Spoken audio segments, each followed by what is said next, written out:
Okay, just a quick summary of C1 in case you need it. C1 was graphs and equations on polynomial functions. So let's take a polynomial function. F of x equals 2x4 plus 3x cubed minus x plus 11, say.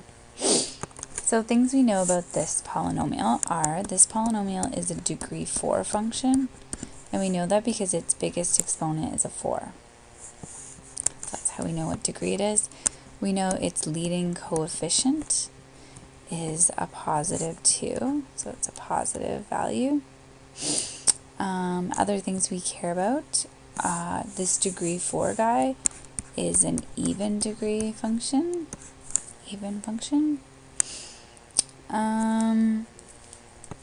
I don't know if we care, but it's, well, why not? Its y-intercept is 11. We know that because if we sub 0 into all the x's, we'd just be left with 11.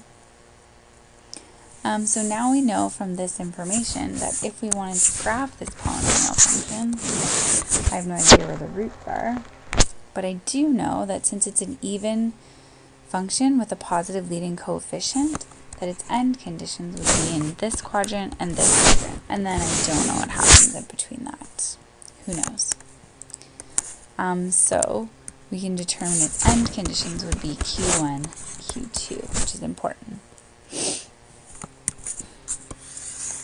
Okay, we also learned if we're given an equation in factored form. So say we have like 2x, x minus 3, and x plus 1. We can we can rough sketch it. So the first thing we do is find our roots. So we just set each term equal to 0 and solve for x. So I know I've got a root at 0. I know I've got a root at 3.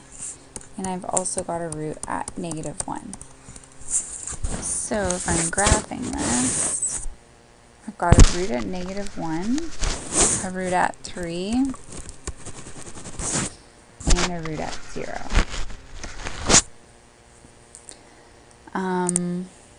What else do I know? I know my function is a degree 3 function, because if I were to expand this, I'd end up with, since I have 3 x's, I would end up with x cubed if I went to expand this whole thing, actually 2x cubed. So I know I've got a degree 3 function. And I also know that my leading coefficient is positive. So that information can tell me that my quadrants are Q1 and Q3. And therefore my graph's going to look like this, somewhat. I'm not sure of what all these max and min values are. We won't learn that till calculus. But I can just do a rough sketch like that. So pretty much what we've learned is any odd degree functions, so like x or x cubed functions with positive leading coefficients are going to have end conditions in quadrant 1 and 3. So Q1 and Q3 for odd functions that have a positive leading coefficient. If they have a negative leading coefficient, turns out we flip that around and their end conditions are quadrants 2 and 4. So that's for our odd degree functions. And then we have our even degree functions. And that would be like y equals x squared, y equals x sub 4. So we learned if those guys have a positive leading coefficient, their graphs are going to have end conditions in quadrants 1. Or if they have a negative leading coefficient, then I know that their end conditions will be in quadrant 3 and quadrant 4. So just from finding the degree and the leading coefficient, you can tell the exact shape that the graph is going to be in, pretty much.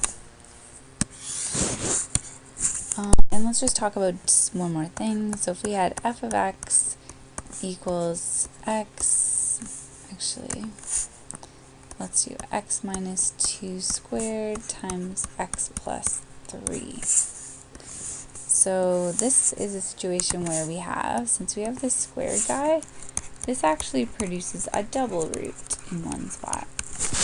So we would have a root at x equals 2, and another root at x equals negative 3.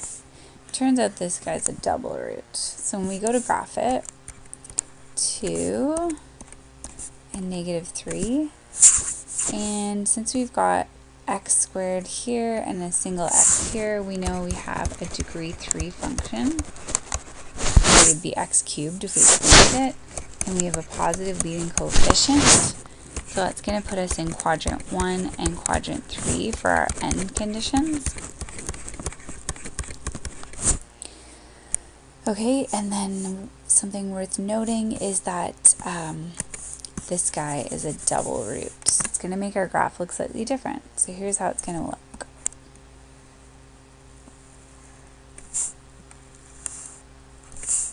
So when you get a double root, here's what you should notice. That's a double root, whereas a regular root, the graph just went right through it. So a double root, it's going to hit that root and bounce back out. That's what a double root will do.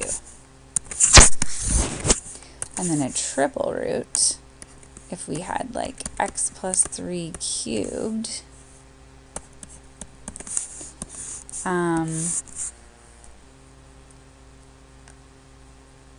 it's not going to look right because my numbers, let's say x plus 1 cubed.